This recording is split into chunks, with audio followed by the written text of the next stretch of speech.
Hi, folks. My name is Jan Carson. I am an author based right here in East Belfast, and I'd love to welcome you tonight to this fantastic Belfast International Arts Festival event. I really wish that I was there with you in person, and I'm sure, like me, you're dying to get back to the time when we can be together in the same room.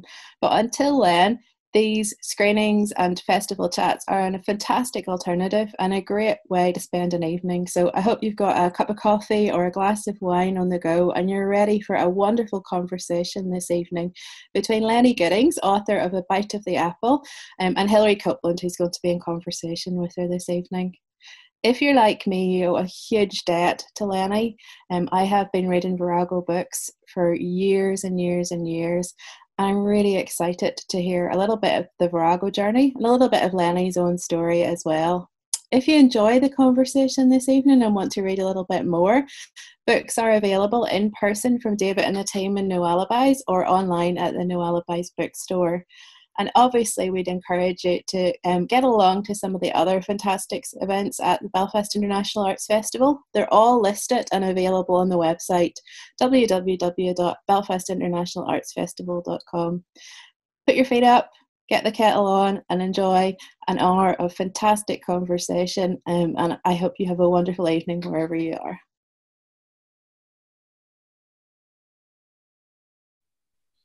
Hi everybody, you are very welcome to this Belfast International Arts Festival event. My name is Hilary Copeland and today I am delighted to welcome Lennie Goodings. Lennie is the author of this very wonderful book, A Bite of the Apple, if you can see that. A Life with Books, Writers and Virago.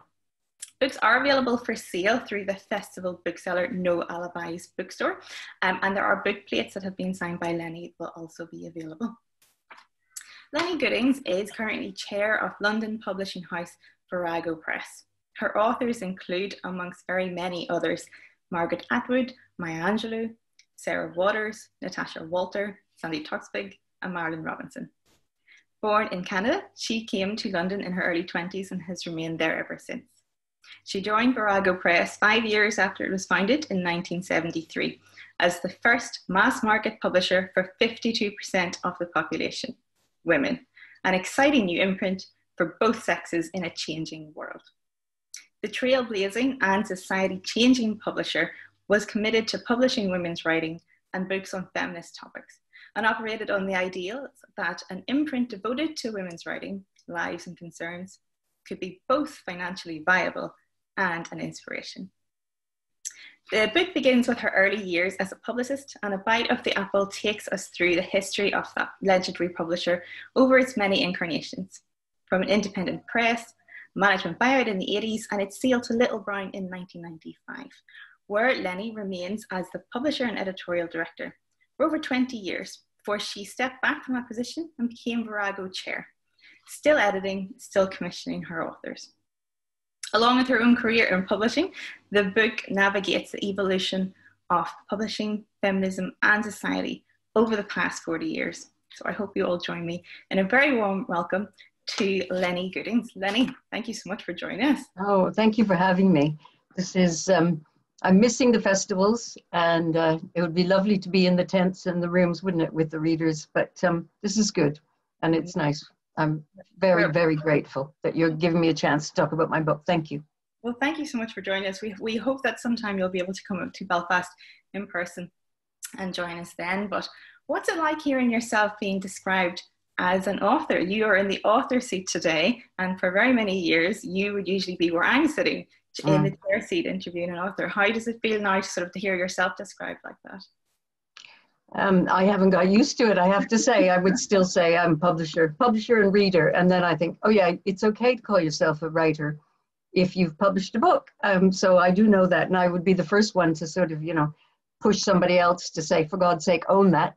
But it's hard, it doesn't, I suppose it's a combination of a little bit of can't quite believe I managed to write a book and publish it, but also holding authors in such awe, that over the years, knowing a lot of people want to write books and a lot of people feel they have a book in them, but that's not always true, or what is not always true is the sheer stamina it takes to write a book.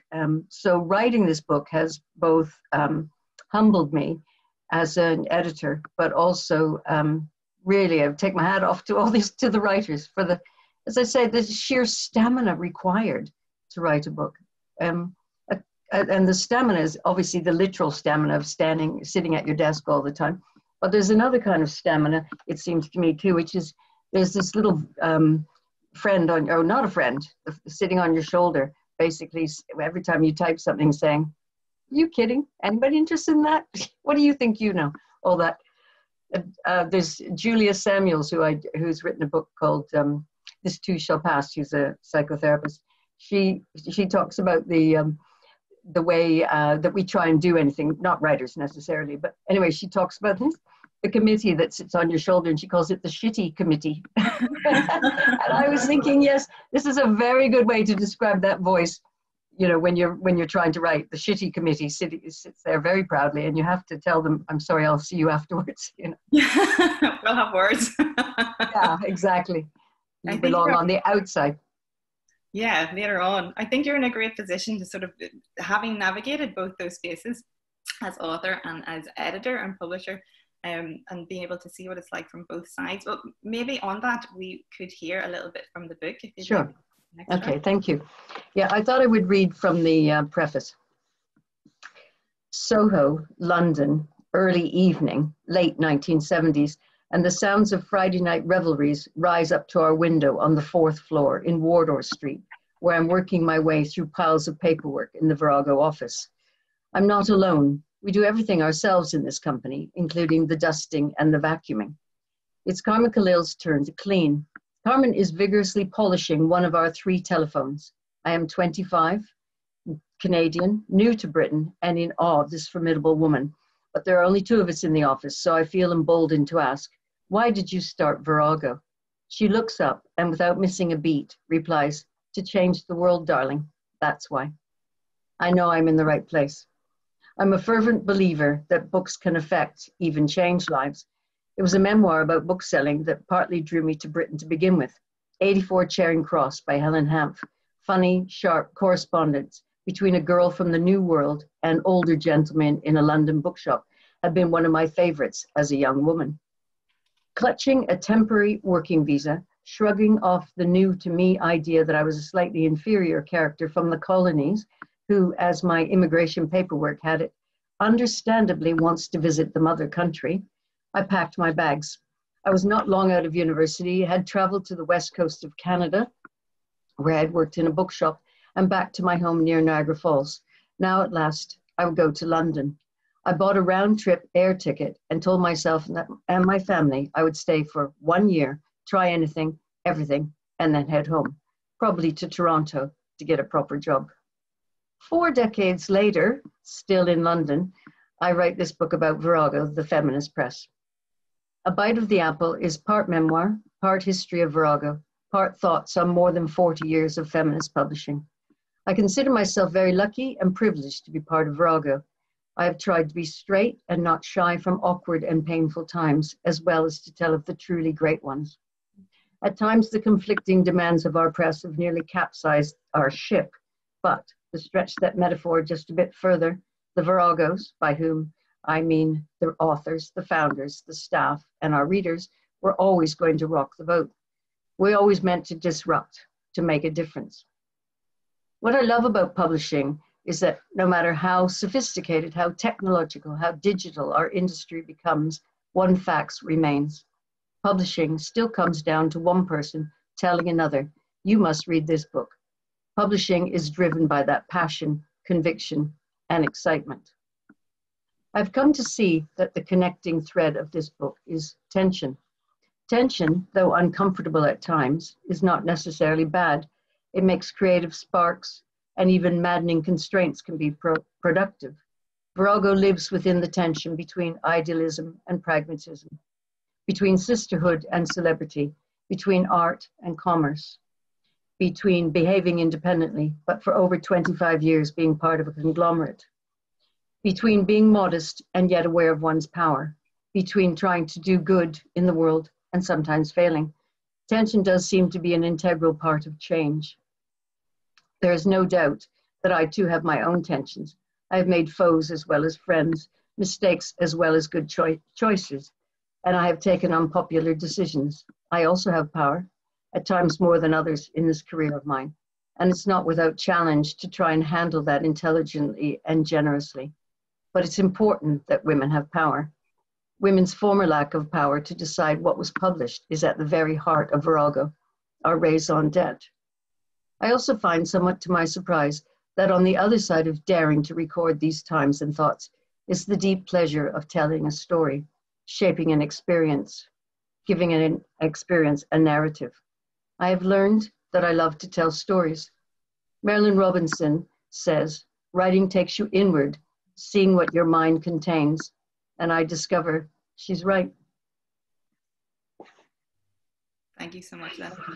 There's a great point you sort of make later on in the book about that writing process, and you'll put it better than I am, but it's about looking at where the truth lies and being truthful, but not having to wholly expose yourself. And I just wondered, what did you find about the writing process, being in the author seat and then creating this book? How did you find that, and what did you discover from it? Well, I mean, what I believe in and what I talk about in one of the chapters about editing is that you have to have an emotional truth in a memoir, but you obviously cannot put absolutely everything in. You know, that a memoir, it has to be a bit like a novel, you know, so only so many people can have speaking parts. So many people can be to the fore. You have to be aware of attention, and you know, and a climax and storytelling and the point of story. So all of that is like a novel. So obviously it's not like real life, really, although neither is a novel, in fact, is it? If you think about a dialogue in a novel, it's not like real life either. But it's when you're writing a memoir, there's a different kind of responsibility, because there's obviously responsibility to yourself, of course, to be emotionally true, but to other people and to be conscious. So with this book, I was terribly conscious of the fact that, you know, 100 women have worked for Virago. We've published 4,000 books, 1,000 authors. You know, a lot of women have created the feminist movement, and our readers are very important to us. So I was feeling I wanted to be true to myself, but also true to the whole experience. And obviously that's impossible. So I then had to realize that I had to put myself at the center of the story. I know that sounds ludicrous if you're writing the book. Of course you're at the center of the story. But to begin with, I was more distant. And then I realized you can't make an interesting book without a narrator, without, you know, somebody who's going to take you by the hand and say, come along, this is really interesting, and I'd like you to come with me. Believe me, you know. But I put in the book that I understand. I've said right in the preface, I've edited.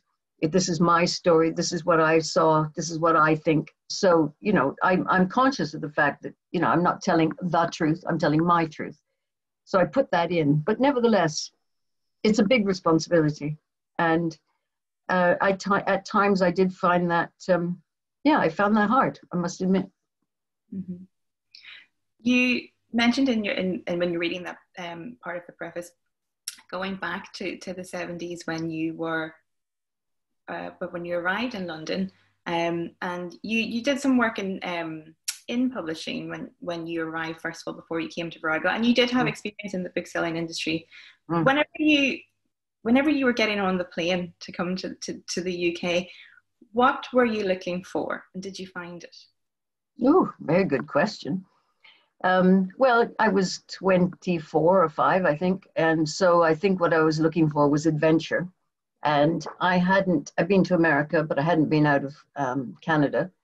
And my family comes from, the Goodings come from Windham in Norfolk. In the 1840s, a chimney sweep made his way to Toronto, and that's part of my heritage from there. So, but I had never been out, so I wanted to see all the normal things that you do. I also had an idea that that I had a very strong feeling of it being a wild card. You know, as I say in that preface, that I thought this would be a kind of year where I could try anything and then go and be serious later on. And there's a wonderful book by Sybil Bedford called The Compass Error, and she has there's an older woman being interviewed. We published this book. An older woman being interviewed by a younger woman, and the older woman's a writer, I think, and the younger woman is asking her questions and everything, and the older woman then says, you know, I thought it was a dress rehearsal, and then that life was a dress rehearsal, and I would do things and then get serious later on, and then I turned around and the curtain was up all the time. And that's slightly what I found too, is that I thought, you know, what you do in your early 20s, you don't know, I'm sure you have the same thing. You take decisions. Luckily, you don't know enough, frankly. I mean, I think if you could fast forward, I mean, if I could fast forward and somebody had said, when you get on that plane, you will not come back. You will visit every year, but you will never live with your family again. You will never live in Canada again. You know, I would have been off in a minute, absolutely a minute. So it's good we don't know, isn't it, in some ways? But I think I was in search of, to go back to your other bit of the question, I definitely was in search of a publishing world. You know, I had a very strong sense from the 84 Charing Cross Road, for one thing, of London. I mean, you know, a slightly old-fashioned idea of it, to be frank. I thought, where's the fog? When I first got here, I thought, having read Dickens, but I had an old-fashioned view of it, but I had a very strong sense of the Charing Cross Road with all the bookshops and foils. You know, when I'd worked in a bookshop in Canada, my bookseller boss had said, oh, you're going to London and you'll see foils. You know, so I had a lot of sort of elevated ideas. I was, I think, to sort of in search of words in some ways. You know, I think as I get older, I'm not sounding very articulate, but I was going to say I'm getting more articulate about that. But I think the ability to be precise with words, to be able to describe things with nuances, I found when I hit Britain and Ireland too, definitely, a sort of lyricism and an attention to language that I don't suppose, it wasn't in the speaking voice of Canada and America in the same way. I suppose now I feel the liveliness of Canada and America, you know, possibly more slangy, is also tells a story. But when I first got here, I was very seduced by the words and by the language.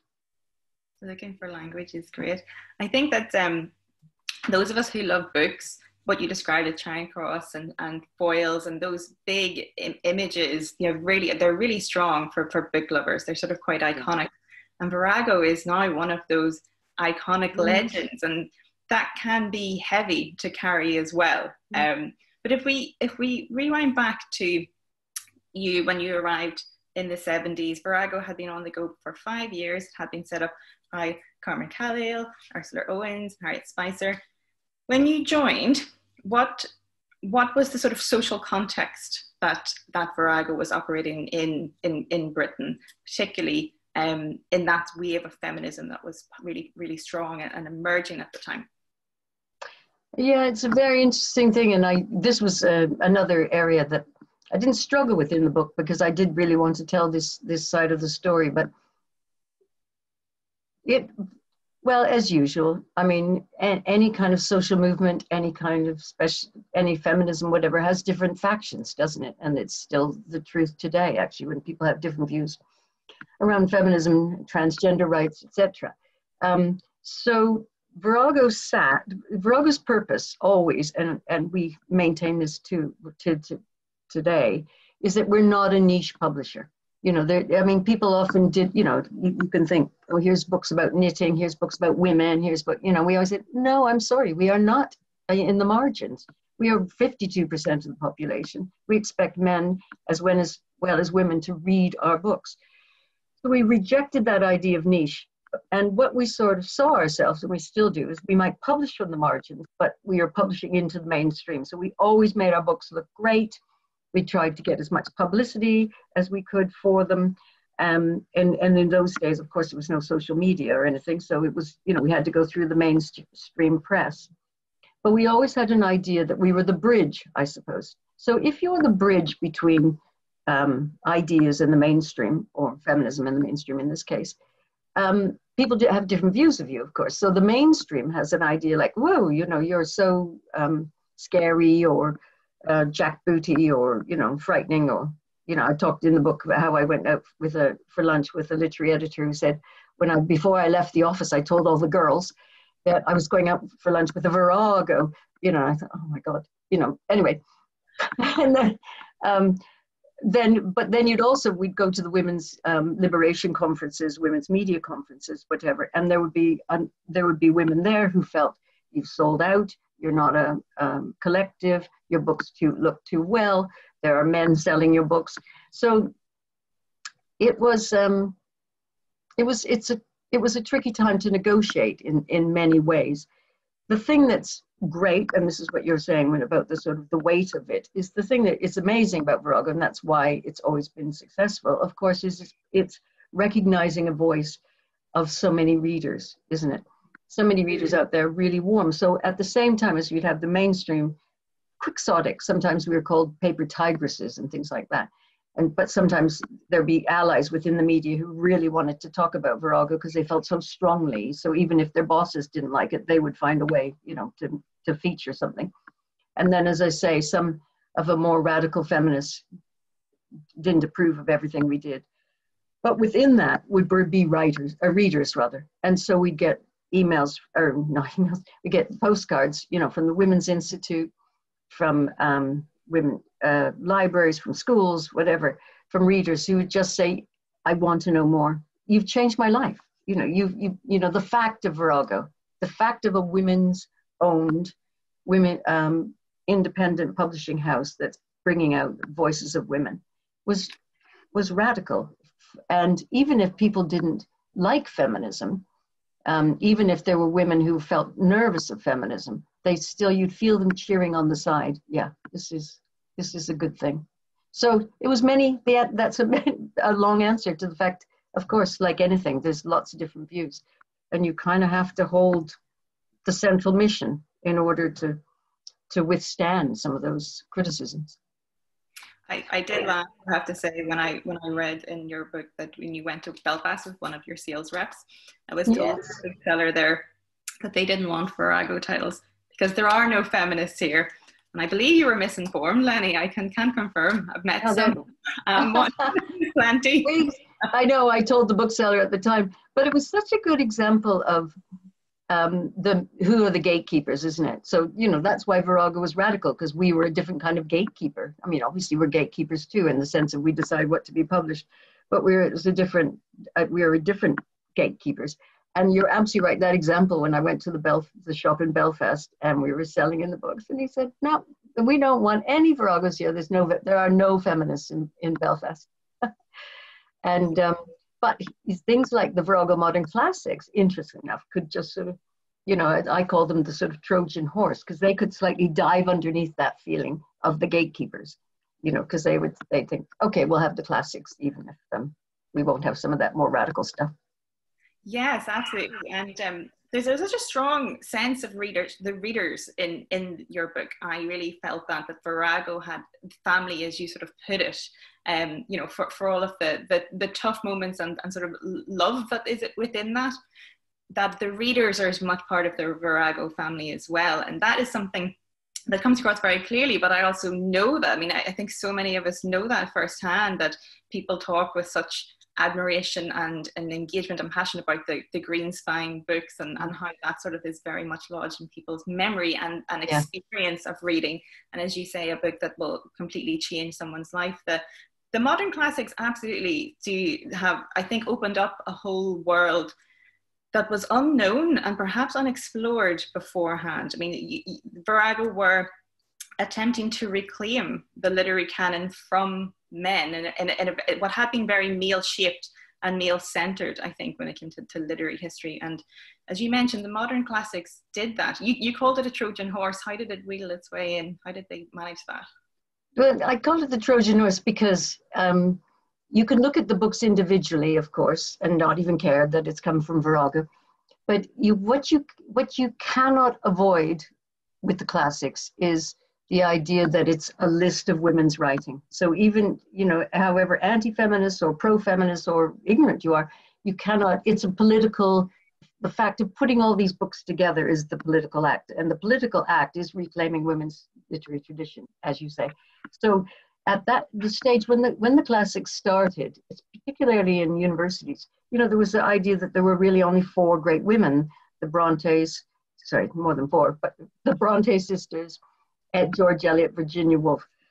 I can't think who else would be the other one, but it was of that, you know, they were deemed to be part of the canon and they were deemed to be great writers. And what the classics did was do 2 things. One, it challenged the idea of what is great and also challenged the idea of who decides what is great. But also it said, look, here is a literary tradition that these women have stood on each other's shoulders, you know, and form a female experience, tells about a female experience, but also form a literary tradition that we just were ignorant of. So now people like Willa Cather, Edith Wharton, you know, particularly the Americans, for example, were very unknown in this country. But also we did the Irish classics. So we did Molly Keane, Elizabeth Bowen's nonfiction, and Maura Laverty, Kate O'Brien, and then later on Julia Whalen and Polly Devlin. And it's again, if you put people you put an umbrella around something, each book then is bigger than itself in a way. You know, it makes its own kind of shape. So Molly Keane, for example, had been, she had recently been rediscovered, as it were, with Good Behavior and Time After Time. But we went back and got her earlier books when she was called herself M.J. Farrell, you know, when she was disguised, because she didn't want it in her set. It wasn't, you'd never get a man if you were seen to be a writer, you know, so she disguised her name. I thought the Irish classics were very important to us. And someone like Molly Keane, it was very nice to publish certain writers who were still alive, because most of the classics, of course, the authors were dead. But when I first started working there, Antonia White was alive and Rosamund Lamond, Rebecca West, and Molly Keane. And she was great. She was very great. She was very funny woman. Then later on, we published, Sally Phipps wrote a bio. Sally Phipps was Molly's daughter, and she wrote a biography of her. And she Sally describes Molly having stiletto sharpness and infinite kindness. And I thought, yeah, that's right. That's my memory of her too. Yeah, it's on the nose, absolutely. You touched on the fact that so many of the classics were writers who had passed away. But what I thought was brilliant business acumen was being able to and you touch on this and the success of Virago, which is having a business head, by getting living writers with high profile to write prefaces and introductions for that series, for the modern classic series.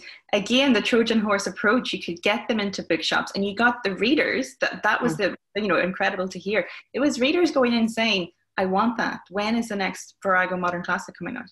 I know. When is they go in and just look for the green spine and look for the next book in the series. You're absolutely right. But the classics were, in some ways, lots of ways, modeled on the Penguin modern classics. You know, it was Carmen Khalil who started the classic list. And her idea was, she looked at the classics, the Penguin classics, thought there were not enough women in it, thought she could do the same thing. And, make beautiful covers, make a series. And as you say, use younger writers, current writers, like Polly Devlin, for example, introduced Molly Keane. Get younger writers to be the champions. It's in publishing. There's so many books published, aren't there? Thousands of books published, and so you're always looking for some way, some hook, some bridge, to some platform, as we would say now, to get onto, to bring the book to the attention of people. And using the younger voices for the older, to promote the older ones, was a very good way to do it. And someone like, for example, Zadie Smith introduces Zora Neale Hurston, Their Eyes Were Watching God. And she talks very movingly about that book, how her mom kept giving it to her, saying, this is a really important book. And she, I don't want something my mom's trying to force on me. And then she read it, and it was revelatory to her that there was a tradition, in this case, Harlem Renaissance, Black women writing. There was a tradition that current Black women writers didn't know about. There's a lot I took out of the book which I felt like I didn't know about. And I also thought I'm somebody who would think of themselves as sort of being pretty, you know, knowledgeable about what happens behind the scenes and the extent of publishing. But you do a great job of sort of putting that with a very clear-eyed approach, outlining exactly sort of what goes into the creating of a book. There's a great section towards the end where you talk about the number of people that it takes to actually publish a book, which is sort of an astonishingly long list. It always comes back to the author, absolutely. And your sort of intimacy and relationships with so many of the authors from Virago over the years is really clear. But the business element is really important, and that has always been very much at the core of sort of Virago's values. There's altruism as well as being able to survive, and sort of capital being an element that publishers really have to think about. And I really admired that approach. I wondered if you would talk a little bit more about some of the tension that comes out of that. There's been values, but you also needed to tap into some of those that you mentioned, that key, what do the readers want and how do we manage this as a business so that we can survive? Yeah. Well, it was important for Carmen Khalil and Ursula Owen and Harriet Spicer right from the beginning that it was an enterprise run by women that was going to succeed. So, you know, I mean, frankly, in that respect, we could have been, you know, selling lampshades or something. You know, one of the things was just, this is an enterprise that's going to succeed. But we were also, it's unlike lampshades, we were demonstrating that there was a market out there that hadn't been satisfied and that wanted more books, identified as books by women, about women's stories, women's history, women's issues. So those kinds of things were important. But you're absolutely right. Of course, the conflict was something that's sort of philosophically inspired. Is of course, is profit, making profit dirty? You know, is it kind of, is it that, does that show compromise? And it is indeed, that is where you do have to compromise, of course, if you are driving yourself to make a profit. So why do you make a profit? You make a profit when you're independent. You make a profit, obviously, so you can survive. But when you're not independent, as we are no longer now, you make a profit so you can pay your people properly. You know, at the beginning, it was fine. When in the early 70s, before I got there, you know, writers would take smaller advances, and we all worked for peanuts, frankly. My first salary was £3,000. But we all did because we all believed in the cause and we wanted to keep it going. But you can't run off that kind of goodwill or exploitation, you know, forever. And it was important to pay authors properly. It's important to pay people properly. And then the other thing about publishing, of course, is publishing is a gamble. You know, you have to have capital because you come, you know, Hilary, you come along, you say, I've got this idea, and I say, okay, that sounds pretty good. I'm going to give you an advance towards it. You might go away and take 3 years to write it. By the time you've written it, the market might have changed. Maybe nobody wants that book now, or whatever. Or maybe everybody wants it. Maybe I got a good deal. I don't know. But it's, you know, then I'm going to work on it. And as you said, you know, you've got editors, copy editors, designers, typesetters, proofreaders. You know, it's a very labor-intensive event. And out comes this little object that's only £7.99 or whatever. And you have to then get it into the bookshops. Then you get your money. Finally, we get money back. So, you know, that period of time when I've gambled on you with an advance against royalties could be 4 years. So there's a lot of need to have capital in publishing. Now we have profit. We always want to make a profit now. As we're part of a bigger company, it's profit. Protection. I think of profit now as protection. It still is that way of proving to our bosses we have something that people want. And if you don't make a profit, and the time before we sold ourselves to Little Brown was a time when so many things happened. The end of the net book agreement, the change in feminism. You know, kind of a lot of, you know, a real perfect storm came together. And we decided we had to sell ourselves.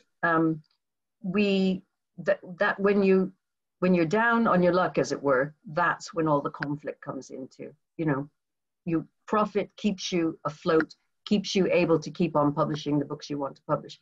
But of course it implies compromise. Who are you going to publish? How much you're going to pay? When are you going to publish? All those things. It's a business. And that's, as you say, there's the tension there, because people think of Virago as, I sometimes they think of Virago as either a library or a lobbying group, and those are not untrue things, but we're also a business. And people always they don't like left-wing ideas to have money attached to it. You really portrayed it really well, and I was very glad to read it, because I think that sometimes people assume, oh well, writers don't really need to be paid, so we're all doing this for the love, and you're like, well, people need to live, and if you want to consume art, then that needs to be paid for. There is value very much attached to that, and I thought you conveyed that really well in the book. I think you touched on something which really struck me as well with reading on it, when you mentioned this idea that maybe making money is a dirty concept. I was very much struck by how the approach to Virago as an all-woman business, and how it has been portrayed over the years in the media, and perhaps some of the criticism or gossiping in various different media about, as you just touched on, the ups and downs of business, the change and the different trends of feminism being in or out of fashion, as well as the seal to Little Brown, which had caused some tensions internally as well. That seems to me quite an unfair stick to hit Virago with. I wondered, as the portrayal of this business that is feminist centered sort of come down to the fact that it's women, and as if women couldn't possibly have heated discussions or have board meeting fallings out. I've been very interested in what I have read during the research for this interview with you, and how that has been portrayed. And a lot of the time I have wondered, I think they're just writing that because they're talking about women. I think so too. I think, there's boardroom bust-ups all the time, isn't there? But also, of course, I suspect you even have it at the Irish Writers' Centre. If you feel passionate about something, obviously there's going to be differences of opinion. And it's how you manage the difference of opinion that really, that's the key, isn't it? And, the thing that even if we disagreed, at various times, one of the things that we always felt is we wanted it to survive. There's no point starting something like Virago and having a glorious beginning and everything, and then just fizzling out. So we never disagreed with the end product, as it were, the end goal rather, which is to survive. But I think there is something, slightly prurient almost, that people, the press, I have to say women too. I'm not going to just say it's men who like women fighting. It isn't. Some of a couple of the reviews I got from my book said, implied that I hadn't been bitchy enough. You know what I mean? So, and that was women as well. So somehow, we all like gossip. Of course we like gossip. I like it as much as the next person. But I feel people should be slightly more critical of how you characterize passion and how you characterize,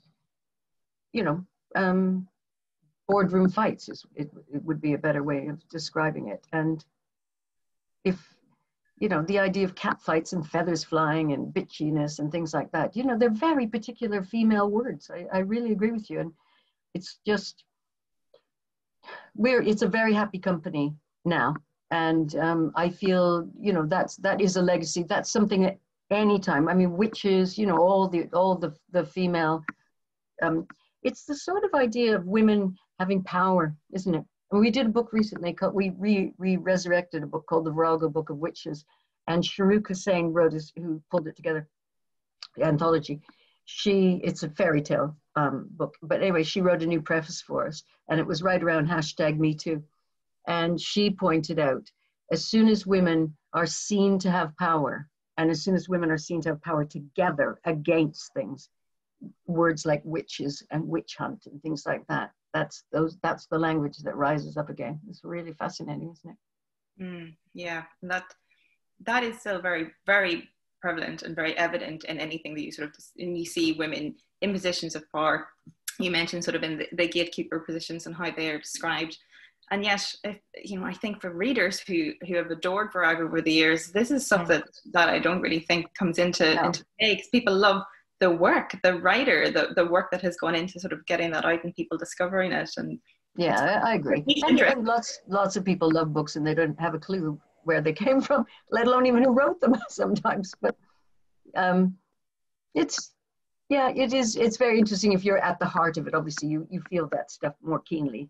But you're right, and I feel alive to the language that is used to describe us. That's really what I'm saying.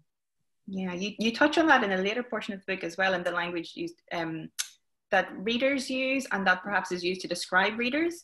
When you talk about literary fiction and how women who are writing, women writers, although you never read men writers as you put it, but how they are described, and there were some really interesting stats that came out of that, with looking at statistics from the Booker Prize winners and what proportion of those have been women or men, looking at any number of book critic pages, looking at the reviews, and how many men are and women are still. I mean, these are conversations that we're still having. And I definitely, when I was reading your book over and over again, kept thinking, I'm having these arguments, I'm having these fights with people.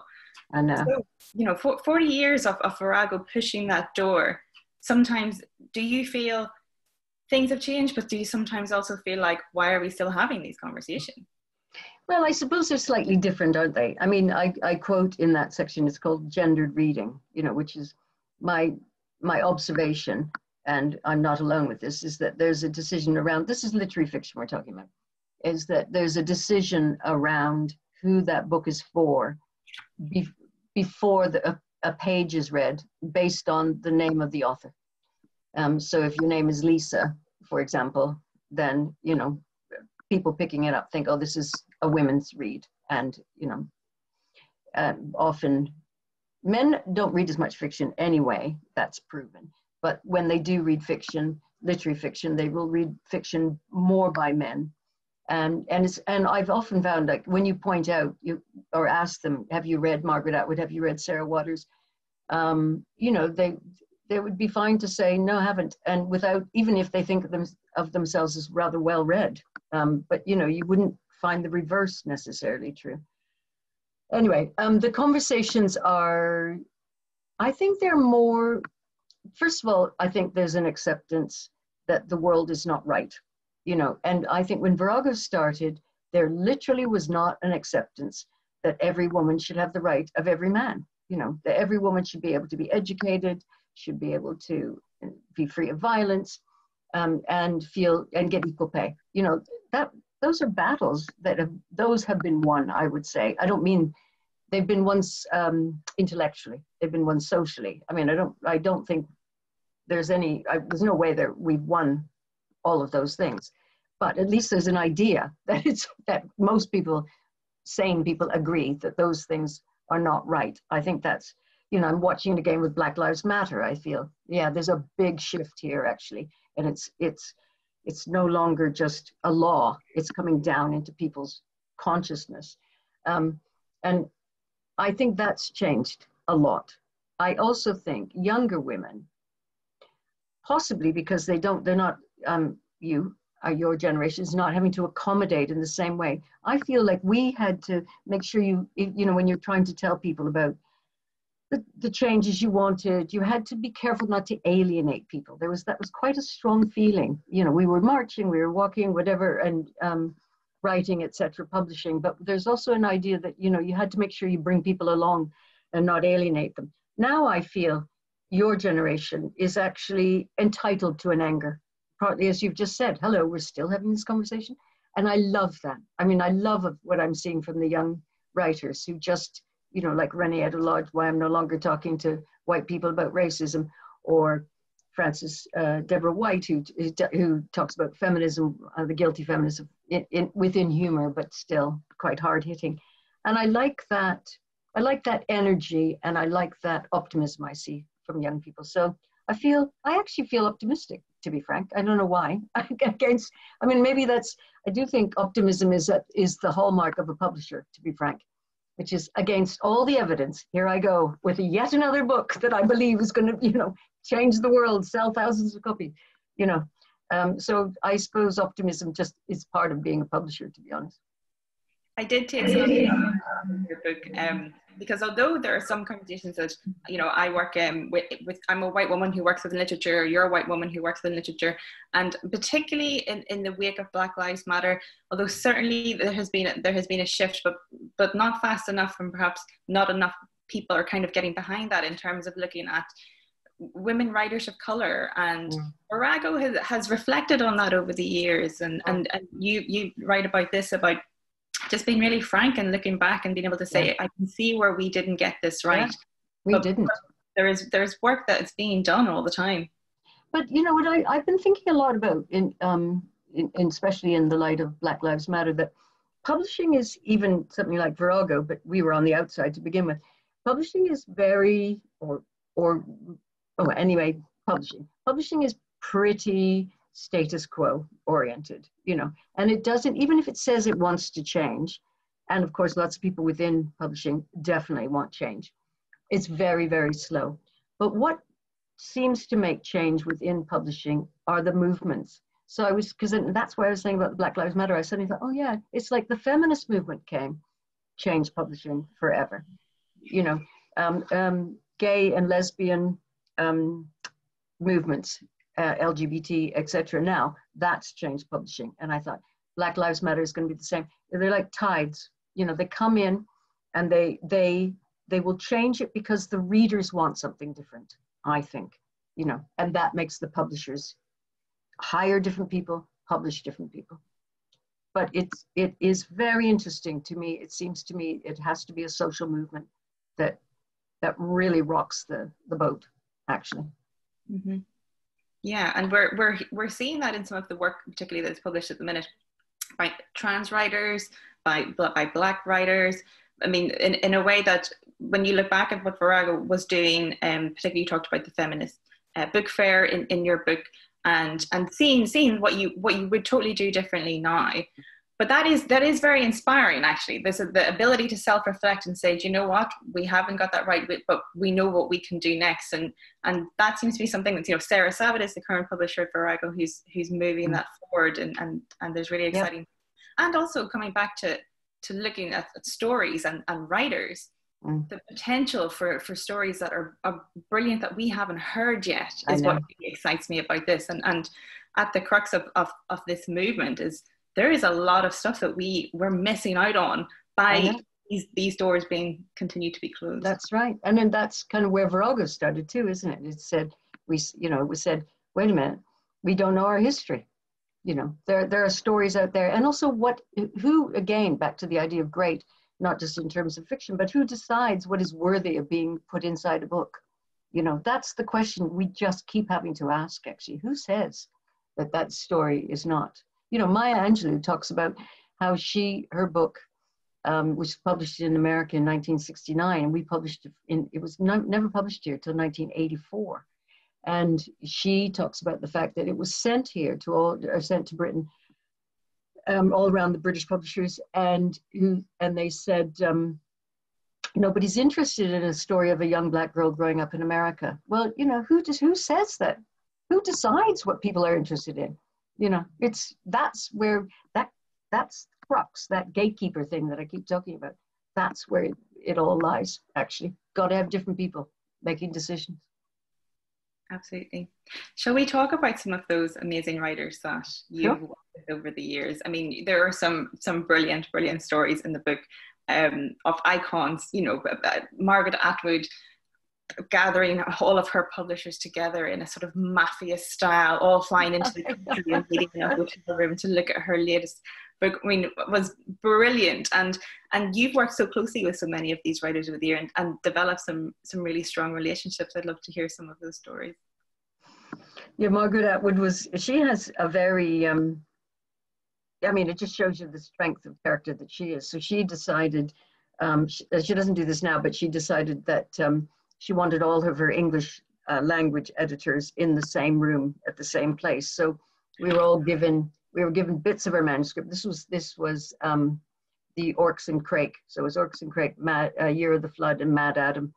And it was the last It was the last book in the series. And she called us all to Toronto. We flew over, freezing cold. Even I'm Canadian and I didn't take enough clothes, frankly. And we all went into this hotel and we all sat around a table and there were 6 of us. And she handed each of us a box, and each of our boxes were different colors. Mine was green for Virago, I guess. And then there was a little goodie bag, and in the goodie bag was water, aspirin, and a few sweets. And then she said, well, see you tomorrow. And we all ran to our bedrooms in the hotel and tried to hoover up the book, as fast as we could. And then we met that evening, the editors all met that evening, and we all discussed it. And then the next day she came in and her agent decided that it was a very auspicious moment. So the first thing she said, can we light a candle? So we all, well, fine, whatever, whatever, you can light a candle. And so she lit a candle, which immediately set the the smoke alarm and the fire alarm. So the first thing happened is the fire trucks arrived, as you thought. But I thought, oh yeah, of course, for an Atwood editorial conference, the fire engines arrived. And then she just sat there and listened. Didn't take notes, I don't think, but actually just really, really listened. And I thought, oh, wow, I really admired that, actually. Because I think, I talk to a lot of writers or want to be writers, new writers. And I think one of the things you do is you have to toughen yourself up against. You have to get a lot of readers and you have to toughen yourself up against the response. You have to hold what you think is correct. I'm not saying you don't, but readers' responses editors' responses are always they're going to tell you what's not on the page, is usually what it is. They're going to tell you what's still in your head, but not still on the page. And, I think you shouldn't, and I try not to do it as an editor, tell people how to fix stuff, because it should come organically, but you can tell them where, oh, that doesn't feel right, I don't like the motivation or whatever. Anyway, I admired her hugely for that. She was, I first discovered Margaret when I was 14.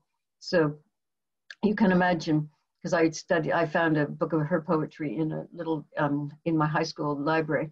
And then I studied at university, and then I got to Virago, and then she was one of the first people published in the classics. She was published, actually, and there she was suddenly, and we were at, and I felt like I was just this little person that I couldn't work with my giant. And it was funny, even by then I'd met quite a lot of famous British people, and Irish people, but they were, nothing. I was not daunted by them, partly because I didn't know who they were, but Atwood just floored me, I have to say. But she was great. Who else would you like to hear about? I do closely working with authors, and there's something you mentioned there which reminded me of a section in the book when you talk about working with Sarah Waters.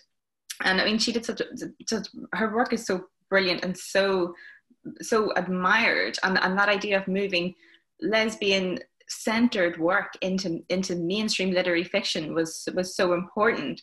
Yeah. And but working with her as an editor, she has an interesting approach when it comes to keeping that center strong whenever she does something that she doesn't want to hear. No, she's funny. You just, she says maybe, and that's not going to happen. It's funny, I ran that past her partner, Lucy, and Lucy went, yeah, I know.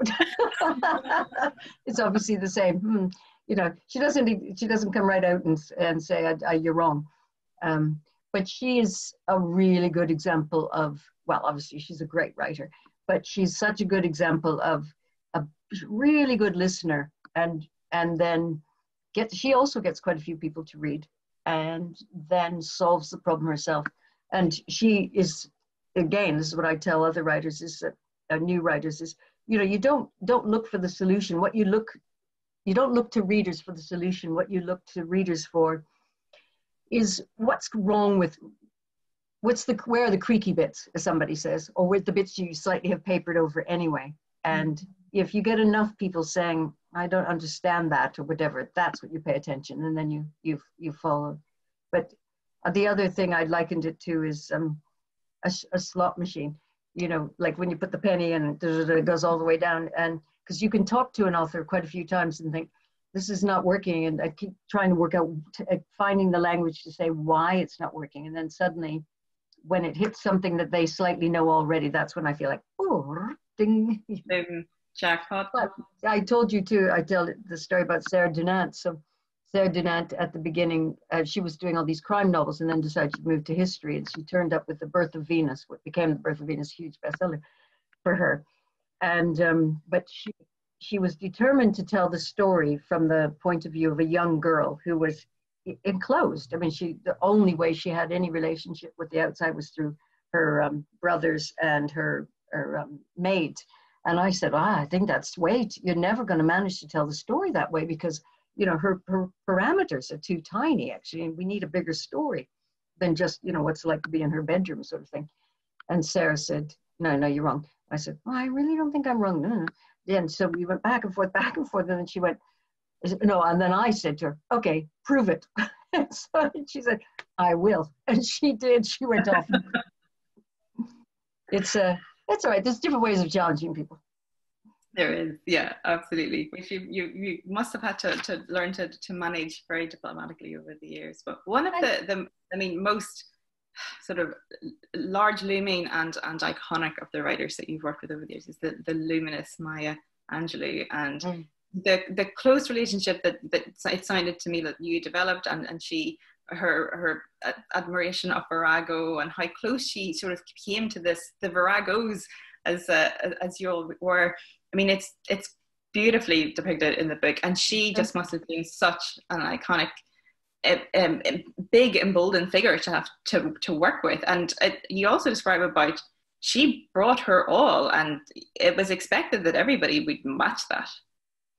Yeah, she did say that. I mean, whenever she came to Britain a lot, so that's why we got to know her quite well, because we first started publishing her in 1984. Ursula Owen was her editor and brought her over in 84. And she came, I remember we were in tiny, tiny rooms at the top of William IV Street at that point, and in an attic. So literally the rooms were like this. And I remember she came in 6 foot tall, big woman, proud, sexy, laughing, and you know, she was just almost like too big for our world. It was fabulous, actually. So she started coming over often, and every time, so we went on, we published seven of her books of autobiography, cookbooks, poetry, essays, you know, so she came a lot.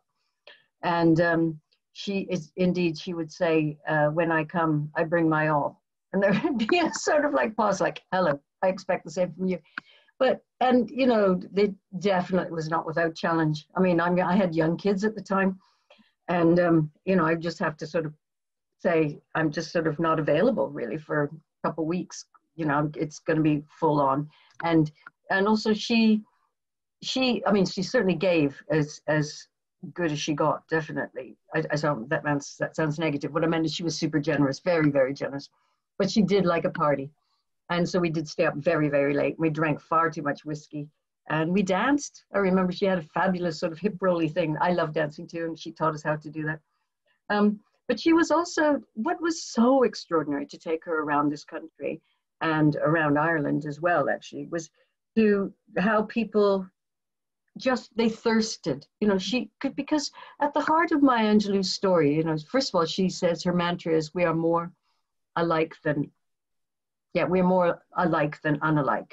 And so she gave, I think she gave all of us dignity and all of us sort of sustenance, but she also gave us, I think, permission to sort of say, I don't entirely understand, you know, that we don't entirely understand each other, but at the heart of it is we are both humans.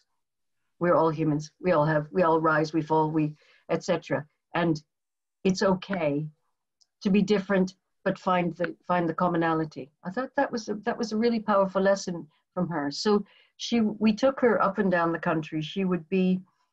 People would laugh, they'd cry, they want to touch her hem. They would come and say that, you know, she had changed their lives.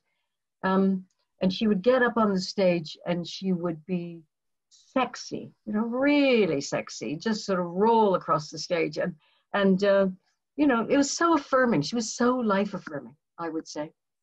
And she would tell you this story, you know, where'd she come from? Awful beginning.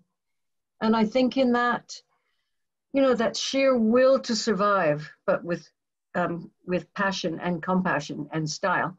You know, she was a model to all of us. And so, yes, it wasn't always easy, but, you know, I don't resent that at all, actually. I feel like I was so lucky to sort of become close to somebody as powerful and as great as that. Perhaps before we finish today, we might hear a little extract from the book on Maya. Okay, thank you.